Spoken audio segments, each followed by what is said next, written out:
할렐루야. 오늘도 주님의 큰 은혜가 우리 모두에게 함께 하시 바랍니다. 자, 오늘은 죽은 자를 살리는 사람이란 제목으로 또 함께 은혜를 나누고자 합니다. 성경적인 세계관에 의하면 이 세계에는 두 종류의 사람이 있습니다. 하나는 하나님께 속한 사람이고 또 하나는 마귀에게 속한 사람입니다. 하나님께 속한 사람은 하나님의 일을 하고 마귀에게 속한 사람은 또 마귀의 일을 하게 됩니다. 그러면 하나님의 일은 과연 무엇일까요? 하나님의 일을 하기 위해서 이 땅에 오신 예수님은 내가 온 것은 양으로 생명을 얻게 하고 더 풍성히 얻게 하려는 것이다 라고 하셨습니다. 이 말씀처럼 하나님의 일이란 것은 우리에게 생명을 주시고 또 죽은 자를 살리는 일입니다. 이에 비해서 마귀의 일은 도둑질하고 죽이고 멸망시키는 것뿐이다 라고 합니다. 오늘 본문에 기록된 요시야는 하나님께 속한 사람으로서 죽은 자를 살리는 하나님의 일을 했던 사람입니다. 그러면 요시야는 어떻게 해서 이 죽은 자를 살리는 하나님의 일을 할 수 있었을까요? 오늘 말씀을 통해서 우리도 이 요시야처럼 죽은 자를 살리는 하나님의 일을 해서 우리의 가정을 살리고 우리의 교회와 나라를 살리는 하나님의 사람이 다 되시기를 주님의 이름으로 축원합니다. 자, 우리가 이 죽은 자를 살리는 하나님 일을 하기 위해서는 첫 번째로 하나님의 마음을 가지고 기도해야 합니다. 오늘 본문에는 이 율법책을 통해서 하나님의 뜻을 알게 된 요시야가 하게 된 일을 기록하고 있습니다. 요시야 자신이 율법책의 말씀을 들었을 때도 그랬고 또 여선지자 훌다를 통해서 주신 그 하나님의 뜻을 확인했을 때도 마찬가지로 요시야는 유다의 멸망이 이제 돌이킬 수 없는 사실이 되었다라는 것을 깨닫게 되었습니다. 앞부분 열왕기하 22장 16절과 17절에는 여선지자 훌다를 통해 주시는 유다의 운명에 대해서 이렇게 말씀했습니다. 여호와의 말씀이 내가 이곳과 그 주민에게 재앙을 내리되 곧 유다 왕이 읽은 책의 모든 말대로 하리니 이는 이 백성이 나를 버리고 다른 신에게 분향하며 그들의 손의 모든 행위로 나를 경노하게 하였음이라. 그러므로 내가 이곳을 향하여 내린 진노가 꺼지지 아니하리라 하셨느니라. 하나님의 이제 심판이 이제 선고가 된 것입니다. 그런데 이 공의의 하나님은 심판하시되 의인과 악인을 같이 멸하는 분은 아닙니다. 창세기 18장을 보면 하나님께서 소돔과 고모라 성을 심판하실 때 그 사실을 미리 아브라함에게 알려주셨습니다. 그때 아브라함은 그 성에 있는 조카 롯을 구하기 위해서 하나님께 이렇게 호소합니다. 창세기 18장 23절 이하에 보면 아브라함이 가까이 나아가 이르되 주께서 의인을 악인과 함께 멸하려 하시나이까 그 성 중에 의인 50명이 있을지라도 주께서 그것을 멸하시고 그 50의인을 위하여 용서하지 아니하시리이까 주께서 이같이 하사 의인을 악인과 함께 죽이심은 부당하오며 의인과 악인을 같이 하심도 부당하니이다. 세상을 심판하시는 이가 정의를 행하실 것이 아니니까. 하나님은 공의의 심판, 정의를 행하시는 분이신데 어찌 의인과 악인을 함께 멸하려 하시나이까 라고 호소합니다. 그러나 하나님은 절대로 그런 분이 아니시죠. 사실 이 하나님의 심판이라는 것은 무엇인가 하면 섞여 있는 것을 갈라내어서 마땅히 있어야 될 곳으로 돌려보내는 것이 하나님의 심판입니다. 그래서 평소에는 의인과 악인이 섞여 있고 양과 염소가 같은 우리에 살고 또 알곡과 가라지가 같은 밭에서 자라게 됩니다. 그렇지만 이 심판의 때가 되면 알곡은 무화 천국 창고에 드리고 가라지는 무화 꺼지지 않는 지옥불에 던지리라 라고 하십니다. 그러니까 심판은 무서운 것이지만 그 심판을 통해서 바로 남은 자가 있게 되는 것입니다. 가라지는 그 심판을 견디지 못하고 다 날아가게 되지만 알곡과 의인들은 남아있게 된다는 겁니다. 그래서 하박국 선지자는 하나님께 기도할 때 진노 중이라도 긍휼을 잊지 말아 달라라고 호소합니다. 요시야는 이러한 하나님의 마음을 잘 알았던 사람이었습니다. 그러면 요시야는 어떻게 이 하나님의 마음을 알게 되었을까요? 요시야 때에는 많은 하나님의 종들이 요시야를 도와주었었다라고 했습니다. 요시야 때 활동했던 선지자 중에 하나가 바로 예레미야 선지자입니다. 예레미야서 29장 11절을 보면 이렇게 말씀합니다. 같이 읽어볼까요? 시작. 여호와의 말씀이니라. 너희를 향한 나의 생각을 내가 아나니 평안이요 재앙이 아니니라. 너희에게 미래와 희망을 주는 것이니라. 아멘. 죄에 대한 분명한 심판도 있고 징계도 있을 것이지만 궁극적인 하나님의 뜻은 우리를 구원하시는 것이고 우리에게 평안과 미래와 희망을 주는 것이다 라고 말씀합니다. 요시야는 성전 수리 공사를 하다가 율법책을 발견하게 됩니다. 우연히 발견했을지 모르겠지만 하나님의 사전에는 우연이라는 단어는 없다고 합니다. 그러면 왜 하나님께서는 요시야에게 그 율법책을 주셔서 이제 장래 하나님의 계획을 알게 하셨을까요? 만일 유다의 죄에 대한 심판과 멸망이 목적이라면 굳이 미리 알려줄 필요가 전혀 없었을 것입니다. 그냥 하나님의 때가 되면 심판하면 되는 것이죠. 그렇지만 하나님께서 미리 알려주셨다라는 것은 중요한 의미가 있는 것입니다. 하나님이 우리에게 미리 알려주시는 까닭은 바로 회개하고 바로 하나님께 돌아오라라는 것입니다.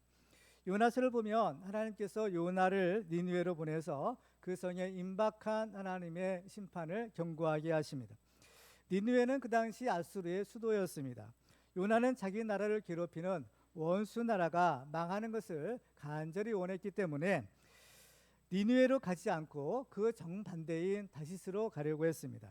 그렇지만 하나님의 강권적인 역사로 인해서 요나는 결국 니느웨로 가서 하나님의 말씀을 전하게 됩니다. 그런데 정말 신기하게도 요나의 말을 듣고 니느웨 성에 있는 모든 사람이 다 회개를 했던 것입니다. 왕으로부터 일반 백성에 이르기까지 심지어는 가축들까지 금식하면서 하나님께 자기들의 죄를 회개하고 하나님께 기도하니까 하나님께서 내리리라 경고하셨던 재앙을 내리지 않으셨던 겁니다. 그런데 요나는 바로 이 일에 대해서 매우 화가 나서 하나님께 이렇게 기도합니다. 요나서 4장 1절과 2절을 같이 읽어볼까요? 시작. 요나가 매우 싫어하고 성내며 여호와께 기도하여 이르되 여호와여 내가 고국에 있을 때에 이러하겠다고 말씀하지 아니하였나이까? 그러므로 내가 빨리 다시스로 도망하였사오니 주께서는 은혜로우시며 자비로우시며 노하기를 더디하시며 이내가 크시사 뜻을 돌이켜 재앙을 내리지 아니하시는 하나님이신 줄을 내가 알았습니다. 아멘. 요나가 왜 니느웨로 가지 않고 다시스로 갔는지 그 이유를 이렇게 밝히고 있는 것입니다. 하나님은 은혜로우시며 자비로우시며 노하기를 더디하시고, 그죠?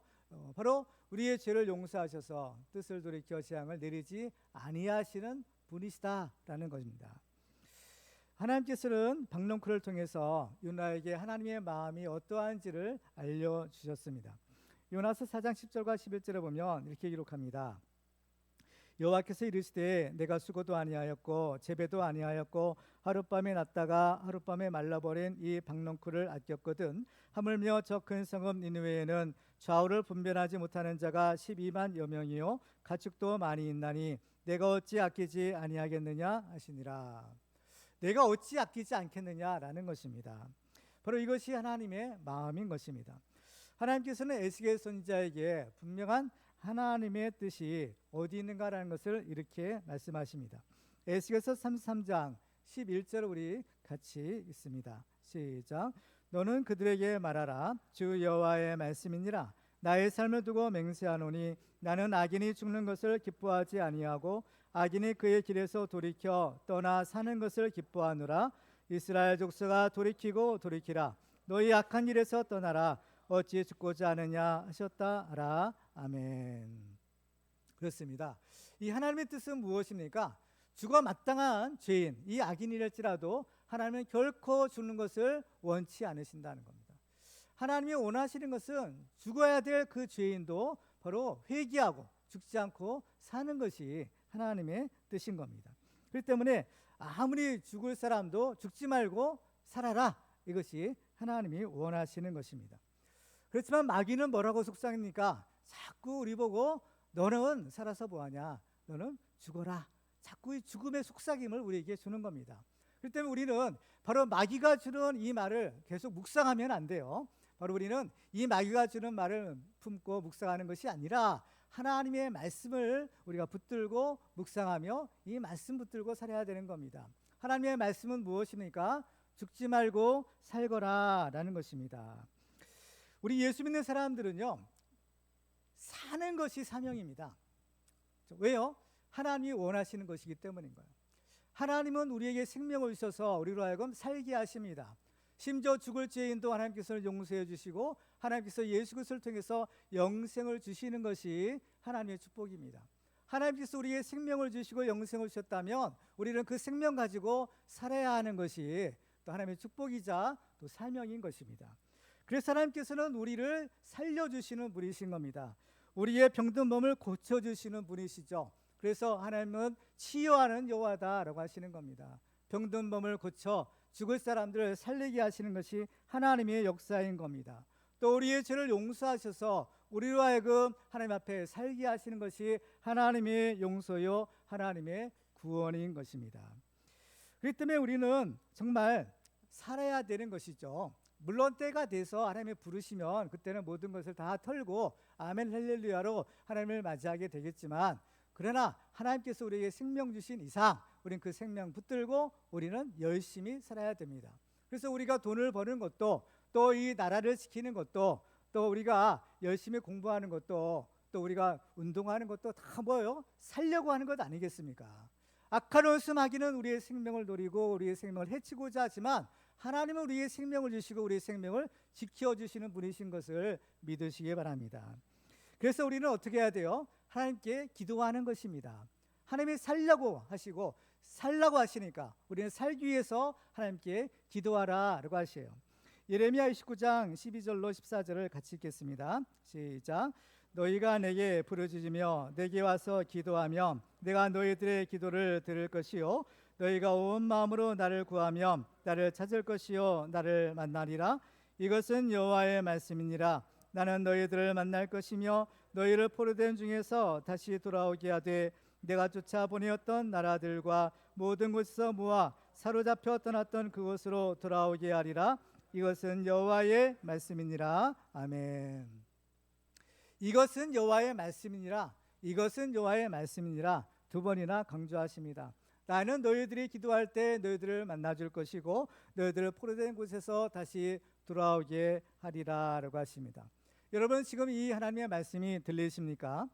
이 말씀이 들려야만 여러분 자신이 살 수가 있고 또 여러분은 죽은 자를 살리는 하나님의 일을 할 수가 있는 것입니다. 우리도 이 요시야처럼 하나님의 마음을 품고 기도해서 죽은 자를 살리는 하나님의 사람이 다 되시기를 주님의 이름으로 축원합니다. 두 번째로 우리가 죽은 자를 살리는 하나님의 일을 하려면 잃은 양을 찾는 선한 목자가 되어야 합니다. 이스라엘 왕들은 선한 목자의 사명을 받은 사람들이었습니다.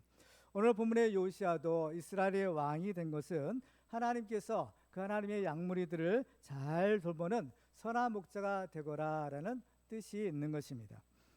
그 이스라엘의 모든 왕들 중에서 최고의 왕은 단연코 다윗 왕이었습니다. 그래서 이스라엘 왕들에 대한 평가의 기준이 바로 다윗이었던 것입니다. 그런데 이 요시야에 대한 성경의 평가를 보면 요시야는 바로 이스라엘의 역대 왕들 중에서 가장 다윗을 많이 닮은 사람이었습니다. 그래서 열왕기하 22장 2절에 보면 요시야에 대한 종합적인 평가를 이렇게 기록합니다. 요시야가 여호와 보시기에 정직히 행하여 그의 조상 다윗의 모든 길로 행하고 좌우로 치우치지 아니하였더라라고 합니다. 요시야는 그의 조상 다윗의 모든 길로 행하였다라는 것입니다. 바로 이 다윗은 하나님의 맞는 사람이라고 했었죠. 바로 이 다윗이 하나님의 맞는 사람이 되어 이스라엘 왕이 될 수 있었던 중요한 까닭, 이유가 있었는데 그것은 바로 이 다윗은 선한 목자였기 때문입니다. 성경을 보면 다윗이 선한 목자였다라는 그러한 사실을 알 수 있는 사건이 있었습니다. 이제 블레셋이 이제 이스라엘을 이제 쳐들어왔는데 바로 골리앗을 앞세우고 바로 이스라엘을 쳐들어왔습니다. 아무도 이 골리앗에 맞서 싸울 수가 없었지만 다윗은 바로 이 골리앗과 용감하게 맞서 싸우고자 자원합니다.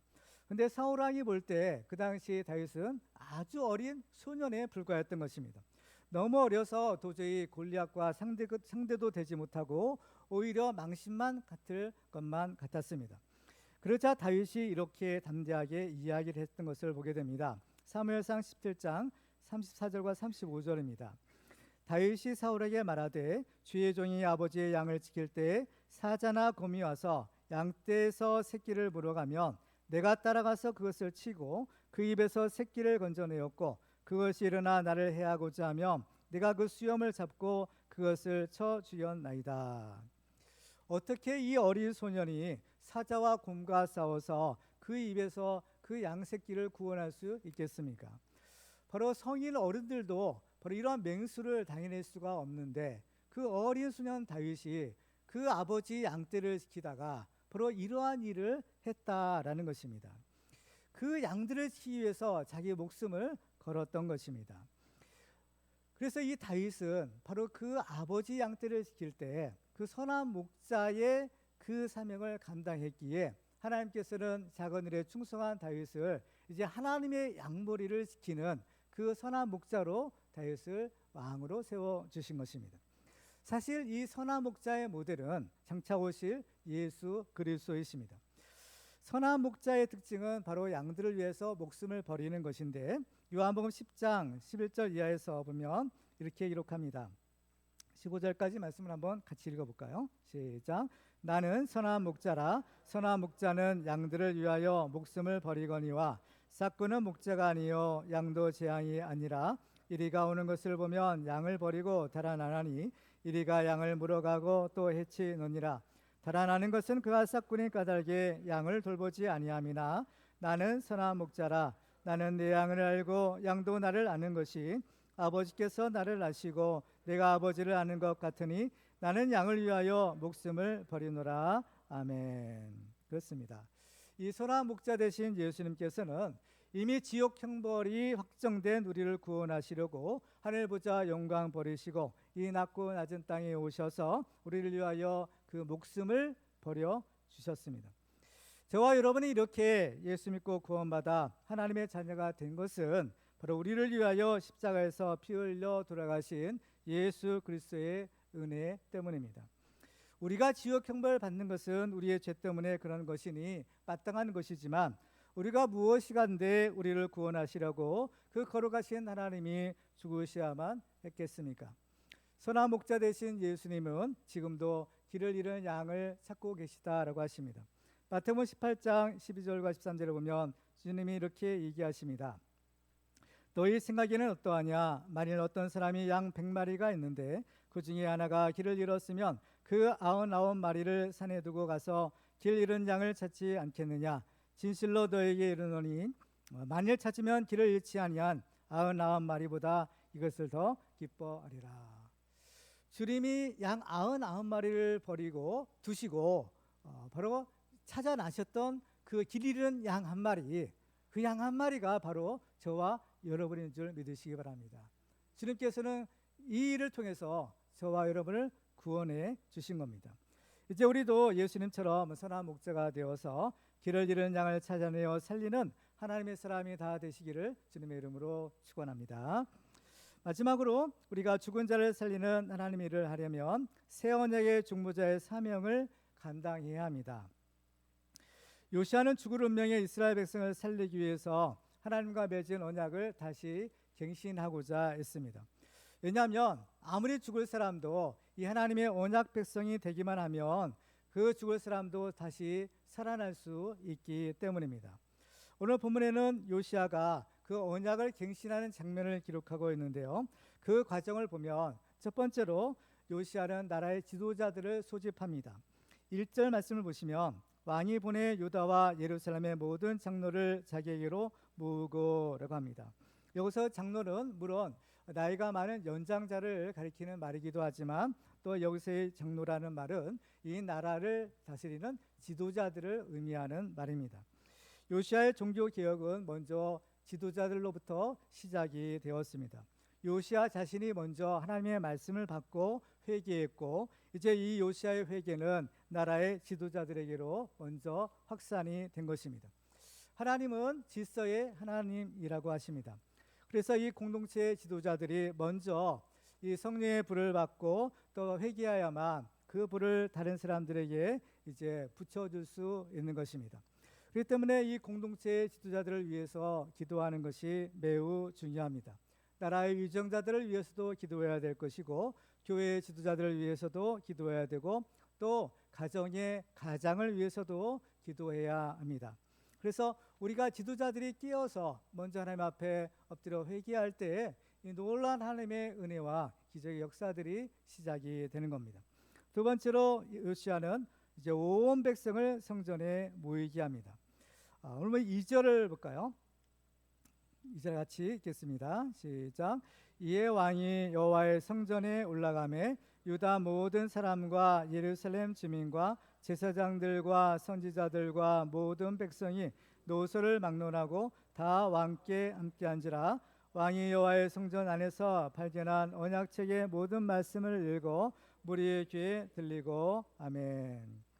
요시아로부터 시작되는 이 부흥 운동은 이제 지도자들에게 전파되고 이제는 온 나라 백성들에게 확산이 되는 것입니다. 그래서 이 나라의 남녀노소 물론하고 모든 사람이 다 왕과 함께 성전으로 올라갔습니다. 여기서 보면 하나님의 백성들이 모이는 것이 중요하다라는 사실을 알게 됩니다. 작은 불씨가 여럿이 모이게 되면 큰 불길이 되듯이 성령의 불을 받은 사람들이 함께 모일 때 큰 부흥의 불길로 이제 일어날 수가 있는 것입니다. 따라서 중요한 것은 우리 믿는 사람들이 모이는 것입니다. 오순절 마가 다락방에 모여서 기도하던 제자들은 그 수가 약 120명가량이었다라고 합니다. 드디어 성령께서 임하실 때 그 방에 있던 사람들은 모두가 다 예의 없는 성령의 불을 받게 됩니다. 그러니까 우리가 어디에 있느냐라는 것은 매우 중요하다라는 겁니다. 성령께서 강림하시는 자리가 있었고 성령의 불이 내려오시는 자리가 있었고 성령의 바람이 부는 자리가 있었던 것입니다. 누구든지 그 자리에 있기만 하면 예의 없는 성령의 불을 받고 성령의 사람이 되었습니다. 예수님께서는 두세 사람이 내 이름으로 모인 곳에는 주님께서도 함께 하시겠다라고 약속하십니다. 하나님의 은혜의 자리, 축복의 자리, 사명의 자리인 우리 교회에 모이시기를 더욱 힘쓰시기를 주님의 이름으로 축원합니다. 세 번째로 요시아는 이제 모인 백성들에게 하나님의 말씀을 선포합니다. 2절 하반절에 보면 왕이 여호와의 성전 안에서 발견한 언약책의 모든 말씀을 읽어 무리의 귀에 들리고 나갑니다. 특별히 요시아가 사람들을 모이게 했는데 어디로 모이게 했는가 하면 여호와의 성전에 모이겠다라고 합니다. 왜 이 여호와의 성전에 모이게 했느냐? 바로 지금 요시아는 바로 이 하나님과 깨진 그 언약 관계를 다시 회복시키고자 했어요. 언약의 갱신인 것이죠. 그렇기 때문에 언약의 갱신을 하려면 언약의 당사자들이 만나야 되는 겁니다. 그러면 하나님이 계시는 곳이 어딘가요? 바로 여호와께서 그 이름을 두신 성전인 것입니다. 그래서 이스라엘 백성들은 성전에 모이라라고 했고 또 그 성전에서 무엇을 발견했나요? 하나님의 말씀이 기록된 율법책을 발견하게 되는 것입니다. 바로 이 언약의 핵심은 언약의 당사자인 하나님과 우리이고 또 그 언약을 체결할 때 가장 중요한 그 언약의 열쇠와 같은 것들이 있는데 그것이 바로 하나님의 말씀인 겁니다. 그래서 이스라엘 백성들이 시내산에서 시내산 언약을 체결할 때에도 하나님과 이스라엘 백성들이 만났고 그 중재자로 모세가 있었고 그 모세가 하나님으로부터 하나님의 말씀인 그 십계명이 새겨진 돌판을 받아서 바로 내려와 이스라엘 백성들에게 하나님의 말씀을 선포했던 것입니다. 따라서 우리 개인의 신앙 회복이든지 종교 개혁이든지 부흥 운동은 항상 바로 이 말씀의 회복으로부터 시작이 되는 것입니다. 그래서 1517년 마틴 루터가 일으킨 종교개혁의 모토가 있었는데 그것은 오직 믿음으로 오직 은혜로 오직 성경으로 돌아가자라는 것이었습니다. 바로 성경으로 돌아가는 것, 이것이 개혁의 바로 핵심이 되는 것이었습니다. 그래서 요시아는 그 성전에서 발견한 율법책의 말씀을 성전에 모인 백성들에게 바로 읽어 주었던 겁니다. 지금도 교회는 하나님의 말씀을 읽어주고 하나님의 말씀을 전파하는 그 일을 해야 합니다. 그래서 그 말씀이 살아 역사할 때 바로 교회는 바로 부흥할 수가 있고 죽은 자는 그 말씀을 듣고 살아날 수 있는 것입니다. 그래서 이 말씀의 선포가 매우 중요했던 겁니다.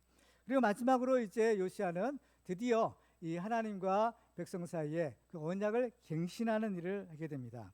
자, 3절 말씀을 같이 읽어볼까요? 시작. 왕이 단 위에 서서 여호와 앞에서 언약을 세우되 마음을 다하고 뜻을 다하여 여호와께 순종하고 그의 계명과 법도와 율례를 지켜 이 책에 기록된 이 언약의 말씀을 이루게 하리라 하매 백성이 다 그 언약을 따르기로 하니라. 아멘. 요시아가 하나님의 말씀을 선포한 후에 하나님 앞에서 언약을 세웠다라고 했습니다. 이 언약을 세운다라는 것은 언약을 체결한다라는 뜻인데요. 근데 이 언약은 새로운 언약이 아니라 과거에 이미 맺은 언약입니다. 그래서 이것을 가리켜 언약의 갱신이라고 하는 거예요. 그러니까 파괴되었던 언약을 다시 회복하고 새롭게 하는 것입니다. 바로 그동안 언약을 지키지 않았던 이스라엘 백성들이 하나님께 돌아와서 이제 그 언약을 지키겠습니다라고 이제 약속하고 하나님의 언약 백성이 되는 겁니다. 이스라엘 백성들을 가리켜 언약 백성이라고 부릅니다. 왜냐하면 이스라엘 백성들은 이제 출애굽하고 광야의 시내산에서 하나님과 언약을 맺었기 때문입니다. 그동안 자연인으로 살았던 이스라엘 사람들이 공식적인 하나님의 백성이 된 사건이 바로 이 시내산 언약 사건이었던 것입니다. 이 언약을 통해서 이제 이스라엘 백성들은 하나님을 섬기는 하나님의 백성이요 여호와 하나님께서는 그들을 하나님이 되어 주시는 것입니다. 그런데 이스라엘 역사를 보면 그들이 하나님과 맺은 언약을 잘 지켰나요? 못 지켰나요? 잘 못 지킨 겁니다. 그렇죠? 그래서 이 이스라엘 역사를 보면 이제 신앙의 부흥운동이 일어날 때마다 바로 그때마다 뭘 했느냐? 언약의 갱신을 한 거예요. 그러니까 언약은 이미 한번 맺은 겁니다. 시내산 언약을 맺었는데 이 사람들이 자꾸 언약을 지키는데 실패하니까 다시 그 언약을 또 갱신하는 거예요. 그렇죠? 근데 또 실패하죠. 또 다시 갱신하고 이러한 일들이 이스라엘 역사상 무수히 많았다라는 그러한 역사적인 사실을 우리가 발견하게 되는 겁니다. 바로 이 아무리 언약을 갱신한다 할지라도 얼마 가지 못하는 거예요. 바로 이것이 이스라엘 사람들의 모습이자 또 우리의 모습이기도 하는 것입니다. 그런데 이 시내산 언약을 통해서 결과적으로 이스라엘 백성들은 구원을 얻었느냐? 그렇지 못한 겁니다. 왜냐하면 이 시내산 언약이라는 것은 일종의 모형이었기 때문이에요. 어떤 모양인가 하면 바로 장차 오실 예수 그리스도를 통해서 맺으실 새 언약의 모형이었던 겁니다. 진짜는 예수 그리스도를 통해서 이루어지는 것이지만 아직 예수님 오시지 않았으니까 예수님 오시기 전에 바로 시내산 언약을 통해서 장차 예수님이 오셔서 맺으실 언약이 이런 것이다라는 것을 미리 맛보기로 그렇죠? 이렇게 이스라엘 백성들에게 보여주신 것이었어요. 이스라엘 백성들은 그래서 이 시내산 언약으로 구원받지 못하니까 하나님께서는 그들을 구원하기 위한 새 언약을 세우시는 거예요. 우리 같으면 야 너희들 이렇게 맹세하고 언약했는데 약속했는데 이걸 지키지 못하니까 너희들은 이제 어쩔 수 없구나 포기하는 것이 아니라 하나님은 어때요? 절대로 우리를 포기하지 않으시는 거예요. 그렇죠? 이 하나님의 이게 중요한 속성인 겁니다. 사람은 포기해도 하나님은 절대로 포기하지 않는다. 이것인 거예요. 하나님께서는 어떻게든지 우리를 구원하고자 하시는 것이 하나님의 뜻인 겁니다. 그래서 시내산 언약으로 안 되니까 이제 새로운 방법, 그렇죠? 어떻게 하면 우리를 구원할 수 있는가? 새로운 언약을 이제 맺으시는데 그것이 바로 예수 그리스도를 통한 바로 새 언약인 겁니다. 예레미야 31장 3절에 보면 이렇게 말씀합니다. 여호와의 말씀이니라 보라 날이 이르리니 내가 이스라엘 집과 유다 집에 새 언약을 맺으리라.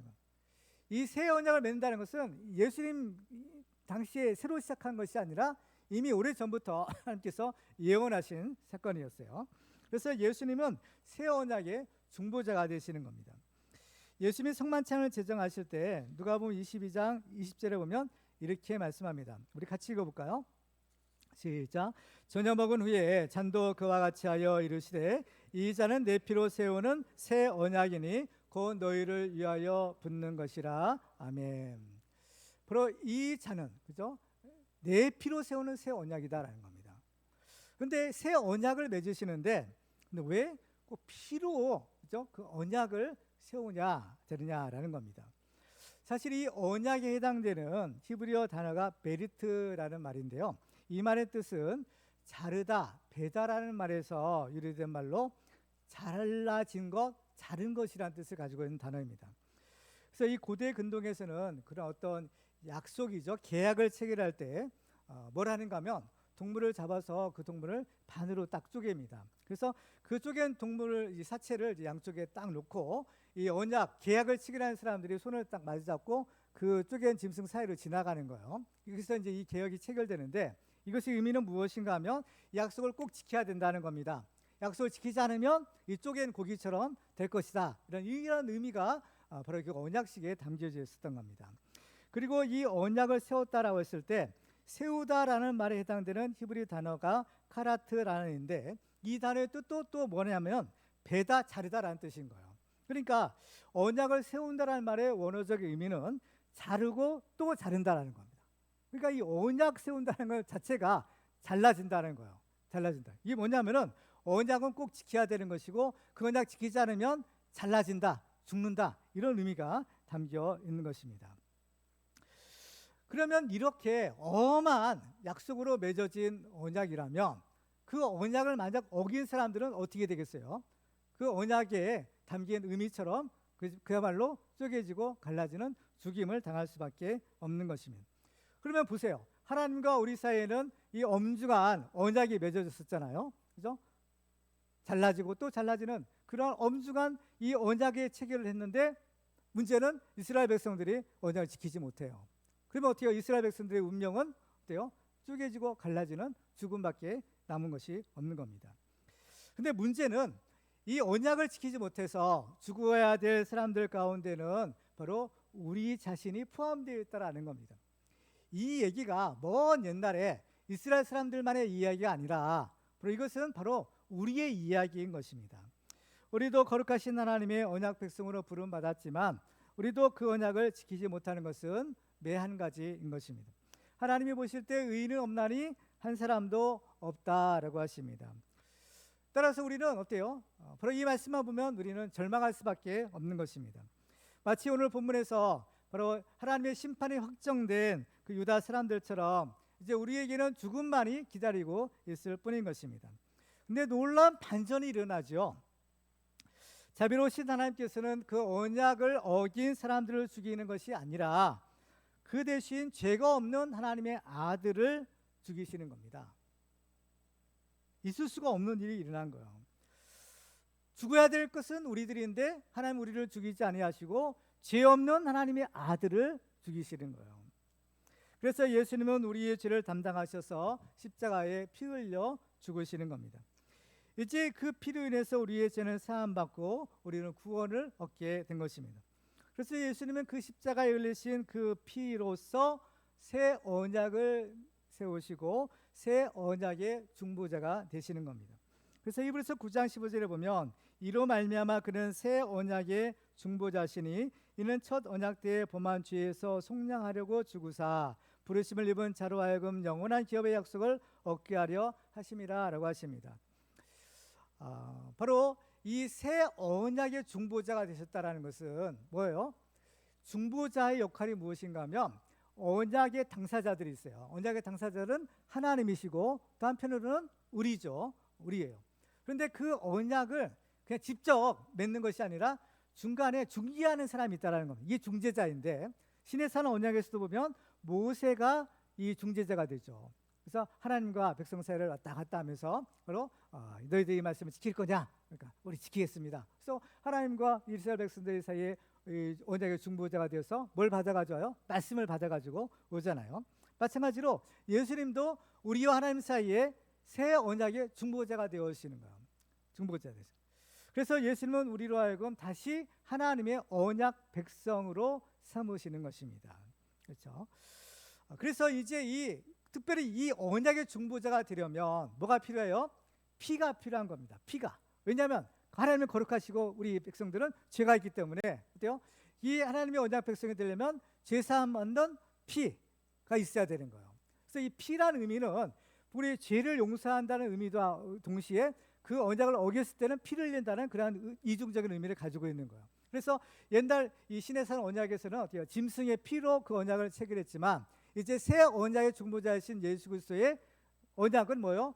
자신의 피예요. 하나님의 아들의 피로서 그 거룩한 언약을 체결해 주시는 겁니다. 그래서 오늘 본문의 요시아가 했던 일은 뭐냐? 바로 하나님과 이스라엘 백성 사이에 언약의 중보자로서 그들의 언약을 다시 회복시키는 그 일을 하는 것입니다. 그래서 3절을 다시 한번 보면 왕이 단 위에 서서 여호와 앞에서 언약을 세우되 마음을 다하고 뜻을 다하여 여호와께 순종하고 그의 계명과 법도와 율례를 지켜 일찍에 이룰된 이 언약의 말씀을 이루게 하리라. 그러니까 이 말을 들은 백성들의 반응은 어때요? 백성이 다 그 언약을 따르기로 했다라는 겁니다. 그렇죠? 여기서 백성들이 그 언약을 따르기로 했다라고 했을 때 따르다란 말의 원어적인 의미는 서다라는 겁니다.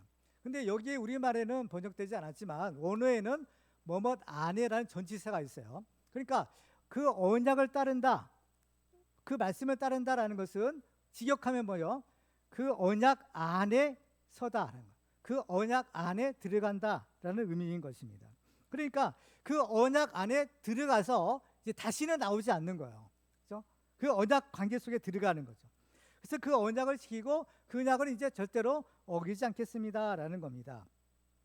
근데 이것이 무엇입니까? 그 언약 안에 서다, 그 언약 안에 들어간다라는 말은 이제 장차 오실 예수 그리스도를 피로 세우실 그 새 언약 백성이 된다라는 것인데 이것은 바로 우리와 하나님이 완전히 하나가 된다라는 것을 의미하는 겁니다. 예수님은 포도나무와 가지에 비유해서 너희는 내 안에 거하라라고 하십니다. 자, 요한복음 15장 4절로 5절 같이 읽어볼까요? 시작.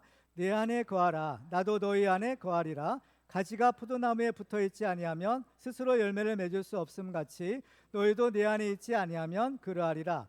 나는 포도나무요 너희는 가지라. 그가 내 안에 내가 그 안에 거하면 사람이 열매를 많이 맺나니 나를 떠나서는 너희가 아무것도 할 수 없습니다. 아멘. 우리가 예수를 믿는 것이 뭐냐? 바로 예수 그리스도의 피로 새 언약 백성이 되는 것인데 그 새 언약 백성이 되는 것은 예수 그리스도 안에 들어가는 거예요.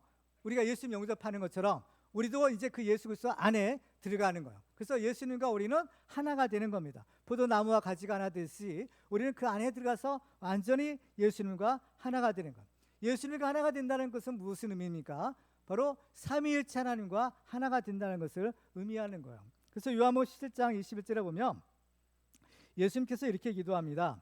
아버지여 아버지께서 내 안에 내가 아버지 안에 있는 것 같이 그들도 다 하나가 되어 우리 안에 있게 하사 세상으로 아버지께서 나를 보내신 것을 믿게 하옵소서. 내 예수인 영광을 내가 그들에게 주었사오니 이는 우리가 하나가 된 것 같이 그들도 하나가 되게 하려 함이라. 그러니까 우리가 예수 믿고 구원받는다는 것은 단순히 천국에 들어간다 이런 차원이 아니라 물론 천국에 들어가지만 어때요? 그 거룩하신 하나님과 그 삼위일체 하나님과 완전히 그 안에 들어가서 하나가 된다는 것을 의미하는 겁니다. 바로 성부 하나님, 성자 하나님, 성령 하나님이 이 삼위가 완전히 하나가 된 것처럼 예수 믿는 우리가 예수 안에서 그 하나님과 하나가 되는 이러한 엄청난 축복을 의미하는 것이죠. 그래서 이제 우리가 예수 믿는 사람들은 어때요? 우리의 생각과 우리의 말과 우리의 소원이 완전히 하나님과 하나가 되는 것, 일치가 되는 거죠. 그래서 요한복음 15장 7절에 보면 너희가 내 안에 거하고 내 말이 너희 안에 거하면 무엇이든지 원하는 대로 구하라 그러면 이루리라는 겁니다. 하나님의 이름으로 예수님의 이름으로 구하고 바로 이 예수님의 이름으로 구하는 것마다 다 이루리라. 이건 뭐예요? 우리가 구하는 것이 누구의 뜻대로 된다는 겁니까? 하나님의 뜻대로 구하게 되는 것이에요. 우리의 사사로운 욕심과 일상의 정욕을 위해서 구하는 것이 아니라 우리가 구하는 것 자체가 바로 하나님의 나라를 위해서 예수께서 말씀하신 대로 너희는 먼저 그의 나라와 그 일을 구하라 하신 것처럼 이제 우리의 생각조차가 우리의 소원조차가 다 하나님과 일치되는 그러한 은혜를 있게 되는 겁니다. 이것은 바로 예레미야를 통해서 주시는 새 언약의 성취를 의미하는 일인 겁니다. 예레미야 31장 3절에 보면 그러나 그날 후에 내가 이스라엘 집과 맺을 언약은 이러하니 곧 내가 나의 법을 그들의 속에 두며 그들의 마음에 기록하여 나는 그들의 하나님이 되고 그들은 내 백성이 될 것이라 여호와의 말씀이니라. 아멘. 그렇습니다. 시내산 언약을 통해서는 하나님께서 돌판에 하나님의 말씀을 새겨주셨지만 그 돌판은 깨지고 마는 겁니다. 그렇죠? 왜? 이스라엘 백성들 그 돌에 새겨진 말씀조차 어긴 거예요. 그래서 그 말씀이 깨지는 겁니다. 바로 반석이신 예수님이 바로 깨지는 거죠. 십자가에서 그 몸이 깨어지고 피 흘리시는 겁니다. 그렇지만 이제 새 언약을 통해 주시는 하나님의 말씀은 돌비에 새겨지는 것이 아니라 우리의 마음판에 새겨주시겠다라는 거예요. 이 말씀으로 거듭난 하나님의 자녀 삼아 주시겠다라는 겁니다. 구약 시대 이스라엘 백성들은 그 언약을 범하고 다시 하나님께 돌아갈 때마다 그 언약을 갱신해야만 했습니다. 그렇지만 이제 우리 예수 믿는 사람들은 이제 예수의 보혈로서 새 언약 백성이 되었기 때문에 다시 언약을 갱신할 필요가 없는 거예요. 왜냐? 예수의 피는 완전한 속죄의 제사를 이루는 거룩한 언약의 피이기 때문인 겁니다. 이제 예수를 믿어 하나님의 새로운 언약 백성 된 우리들은 이 생명의 복음을 널리 전파해서 새 언약의 중보자로서 죽은 자를 살리는 그 하나님의 사람들이 다 되시기를 주님의 이름으로 축원합니다. 이제 말씀을 맺겠습니다. 오늘 우리는 죽은 자를 살리는 하나님의 일을 하기 위한 비결들을 살펴보았습니다. 우리는 이 요시아와 같이 죽은 자를 살리는 하나님의 일을 해서 우리의 가정을 살리고 우리의 교회와 나라를 살리는 하나님의 사람들이 다 되시기를 주님의 이름으로 축원합니다.